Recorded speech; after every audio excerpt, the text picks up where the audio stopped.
بسم اللہ الرحمن الرحیم۔ شان حرم نشریات میں ایک بار پھر آپ کو خوش آمدید کہتے ہیں۔ حج کی اہمیت، حج کی فضیلت، حج کے ارکان، حج کے فقہی مسائل، قصائد، یہ سب آپ سن رہے ہیں۔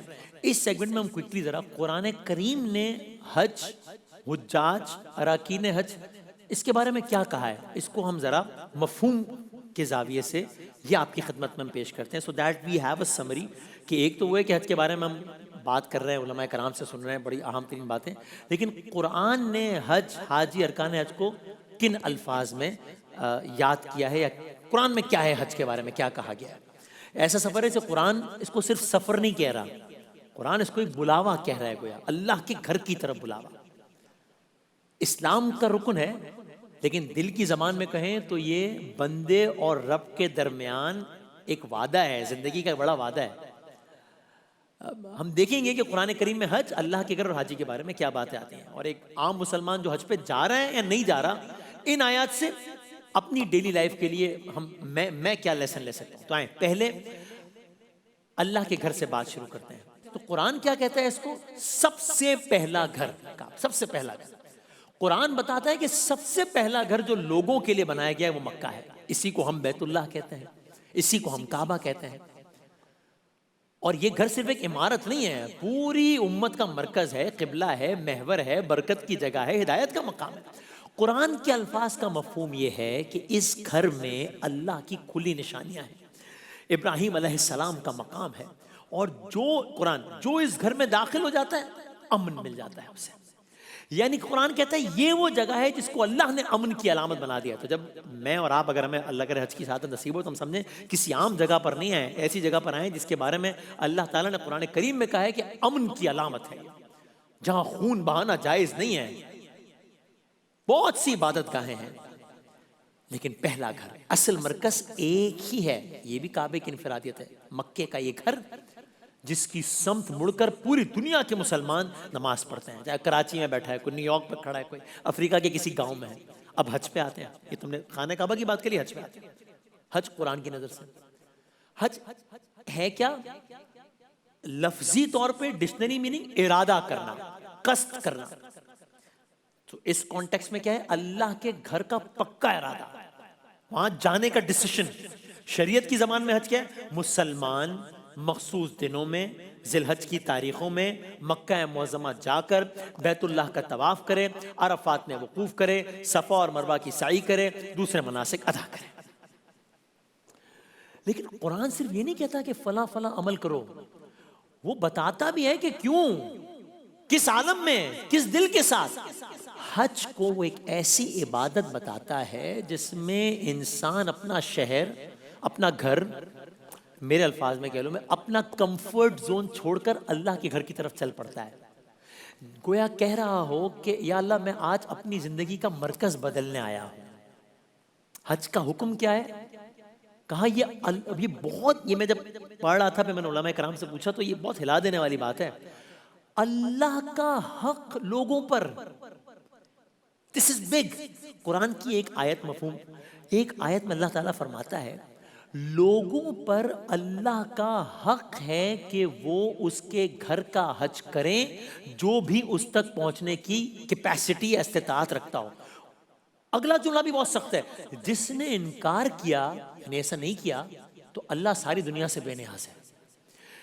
یہاں دو باتیں بہت گہری ہیں۔ پہلی یہ کہ حج کو اللہ کا حق کہا جا رہا ہے، یعنی میں نے علماء کرام سے سنا کہ اگر کسی کے پاس طاقت ہے، پیسہ ہے، صحت، سب کچھ ہے، یعنی سارے عوامل ہیں، اور پھر بھی اگر وہ حج نہیں کر رہا تو یہ اللہ کے حق کو ٹالنے والی بات ہے۔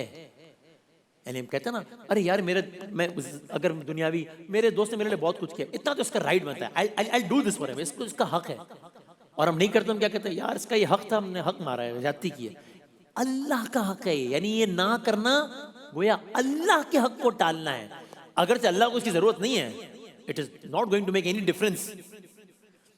اور یہی بات کہہ بھی گئی ہے کہ اگر کوئی اس حکم کو ہلکا سمجھ کر ٹال دے تو اللہ کو اس کی ضرورت نہیں ہے، نقصان اسی کا ہے۔ یہ بھی آیت میں آیا ہے، اللہ بے نیاز ہے۔ تو حج اس بندے کا جواب ہے جس کو اللہ نے عملی زبان میں کہا ہو میرے گھر آؤ، تمہاری استطاعت ہو تو یہ حق ہے کہ تم آؤ۔ پھر حج کے مہینوں کی بات ہوئی. قرآن کریم میں سورہ بقرہ میں بتایا گیا کہ حج کے مہینے مقرر ہیں، ایام مقرر ہیں. یہ عبادت کسی بھی وقت نہیں بلکہ خاص دنوں میں ہوگی تاکہ پوری امت ایک وقت میں جمع ہو جائے. بہت دلچسپ بات. جب کوئی انسان حج کی نیت باندھ کر احرام باندھ لیتا ہے تو قرآن اسے گویا 3 بڑے کنٹرولز دیتا ہے. فحش بات نہیں کرے گا، گناہوں سے بچے گا، جھگڑے سے دور رہے گا، اور ساتھ ہی اللہ فرماتا ہے کہ زیادہ راہ ساتھ رکھو. ظاہر ہے اگر میں نے ٹریول کرنا ہے، میں نے کوئی 50 منٹ کا بھی ٹریول کرنا ہے تو میں اکارڈنگلی زیادہ راہ ساتھ رکھوں گا. اس زمانے کے اعتبار سے الگ زیادہ راہ ہوگا، کبھی اونٹ زیادہ راہ ہوگا، کبھی پانی، کبھی مطلب بہت ساری چیزیں. تو قرآن کے اللہ فرماتا ہے زیادہ راہ ساتھ رکھو، یعنی سفر کا سامان، پیسے، پانی، ایکس وائی زیڈ، لیکن بہترین ذات کیا ہے؟ تقوی ہے. زیادہ راہ ساتھ رکھو لیکن بہترین زیادہ راہ تقوی ہے، یعنی اللہ کا ڈر، گناہ چھوڑنے کا ارادہ. تو سمجھ میں یہ آتا ہے کہ حج ایک طرح کا ٹریننگ کیمپ ہے جہاں حاجی چند دن کے لیے خود کو کنٹرول کرنا سیکھتا ہے. زبان پہ کنٹرول، غصے پہ کنٹرول، ڈسپلن، خواہشات پہ کنٹرول. اور اگین میں نے علماء سے سنا کہ اگر یہ عادات حج کے بعد بھی چلتی رہیں تو پھر یعنی اچھی عادات کنٹینیو ہیں یا ڈسکنٹینیو ہے، اس کی بنیاد پہ انسان سوچے کہ حج میری زندگی میں عملی کتنا بدلاؤ لا پایا یا نہیں لا پایا. اور کیا ہے قرآن میں حج کے بارے میں؟ ابراہیم علیہ السلام کا قصہ ہے. اللہ نے انہیں بیت اللہ کی جگہ دکھائی. اب تفصیل سے پڑھنے کا وقت نہیں ہے. اللہ نے انہیں بیت اللہ کی جگہ دکھائی، کہا میرے ساتھ کسی کو شریک نہیں کرنا، میرے گھر کو. اب یہ حاجیوں کا تعارف ہو رہا ہے، یہ حاجیوں کا پروٹوکول. تو دیکھیں اللہ تعالیٰ قرآن کریم میں نبی ابراہیم علیہ السلام سے حاجیوں کے بارے میں بات کر رہا ہے. میرے گھر کو طواف کرنے والوں کے لیے، اے ابراہیم میرے گھر کو رکوع کرنے والوں کے لیے، اے ابراہیم میرے گھر کو سجدہ کرنے والوں کے لیے پاک رکھنا. اگلا منظر بہت دل ہلا دینے والا ہے، قرآن ہے یہ سب. اللہ فرماتا ہے اے ابراہیم علیہ السلام لوگوں میں حج کی اناؤنسمنٹ کر دو، لوگوں میں حج کا اعلان کر دو. لوگ تمہارے پاس آئیں، لوگ تمہارے پاس آئیں گے، پیدل آئیں گے، لوگ تمہارے پاس آئیں گے، پیدل آئیں گے، دبلی پتلی اونٹنیوں پر بھی آئیں گے، دور دراز راستے سے بھی آئیں گے. آپ سوچیں یعنی یہ ہسٹری آف حج بھی ہے. دس از سو انٹرسٹنگ. ایک وادی جہاں اس وقت درخت نہیں ہے، پانی نہیں ہے، شہر نہیں ہے، بندے نہیں ہیں، ایک نبی کھڑے ہو کر حج کا اعلان کر رہے ہیں. اس وقت تو یہی منظر تھا نا.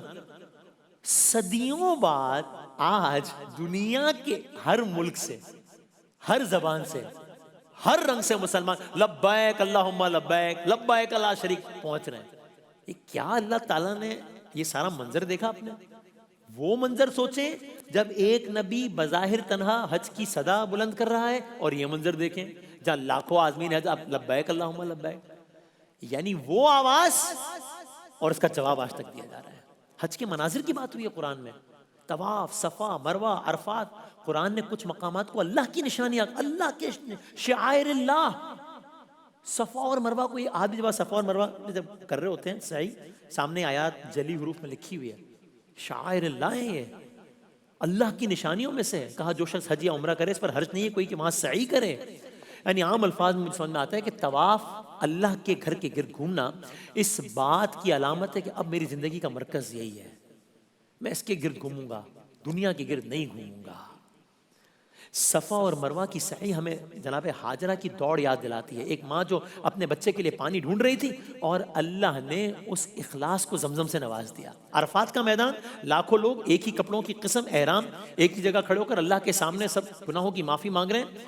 ہر منظر کے ساتھ ایک سبق ہے، ایک شوکت بھی ہے، نرم پیغام بھی ہے کہ تم اکیلے نہیں ہو، پوری امت ساتھ ہے، سبھی ایک رب کے بندے ہو. حجاج کے بارے میں بات کی ہے. یعنی اگر میں کہوں کہ یہ حاجی کون ہے، یہ عام، یہ مہمان رحمان ہے، مہمان رحمان ہے. قرآن حج کو ایک بہت بڑا اجتماع اور اللہ کے ذکر کا موقع کہتا ہے. لوگ اپنے فائدے دیکھیں، چند مقرر دنوں میں اللہ کا نام خوب زیادہ لیں، قربانی کریں، اللہ کے شکر ادا کریں.